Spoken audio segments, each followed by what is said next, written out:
If you've been putting to the apex of the curve of the break in your putting and not putting to the tangent, there's a very good chance that you're missing many of your putts on the low side, you're not making enough, and you could be putting a whole lot better. In today's video, I'm going to show you why putting to the tangent is far superior and also let you know exactly what it is.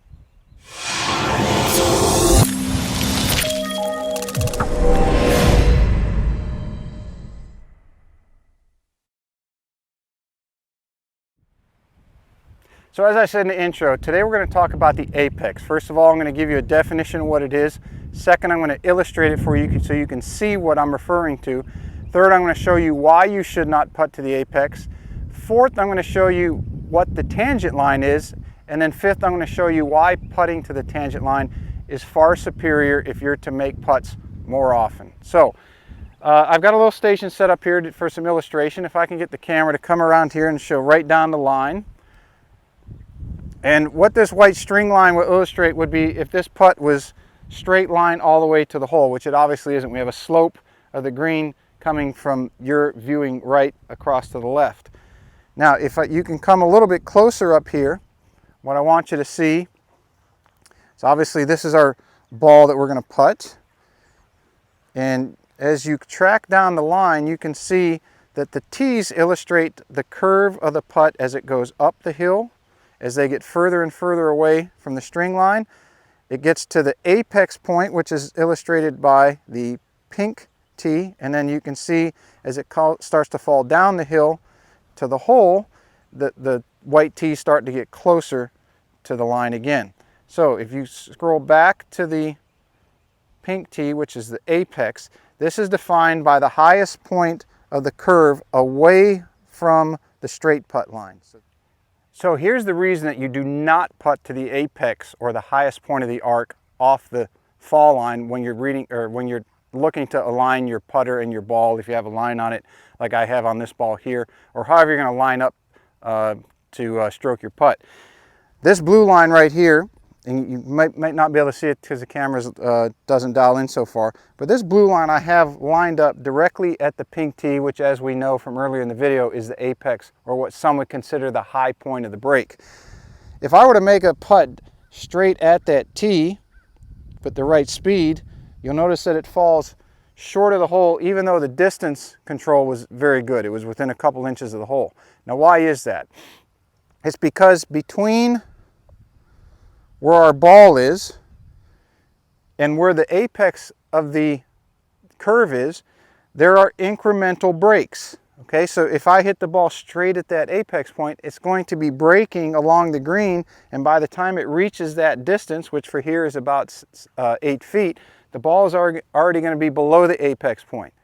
So some people try to randomly just aim higher than the apex point and they try to feel their way around to putting well, but I want you to have a definitive way to accomplish where you need to aim your putter, and the answer to that is the tangent point. So how do you find the tangent point? And I'm going to show you in this illustration. So what you would do is as you got behind your ball, you would find the apex, or where you thought the apex of the putt would be. Again, defined by the highest point of the curve off of the fall line. Okay, fall line being here, the pink tee being the apex of that curve. However, when you're going to line your putter in order where you should aim for your ball to cross over the apex by the time it travels that far, you have to determine if there's any break in between your ball and the apex point. And in almost every instance there is. So what you would do is you would say, okay, there's the apex point. Is there break in between my ball and that one? And if I were to read this putt real quickly, I would say yes, there's an apex between those two is about right there. I'd look again, is there any break in between my ball and that new apex point? And the answer again, yes, that apex point would be right here. So now that I found the tangent point based off the apex, now I can come in here, and as I illustrated with the tees, how you bring it backwards to each highest point all the way back to the ball, I've taken the tees out so that I could stroke a putt, and the tangent point is now illustrated by this orange string line. And if the camera can come down the line a little bit of the orange line, you're going to notice that the orange line is actually further out to the right for a right breaking putt, and it is much higher than the original noted apex. So now when I come up to my ball, I can either line it up according to the tangent line. I can come up, line up everything, go ahead and make my stroke, and it just missed, and you see that it just came below the apex point. So putting to the tangent point is far superior to the apex if and only if you want to make more putts.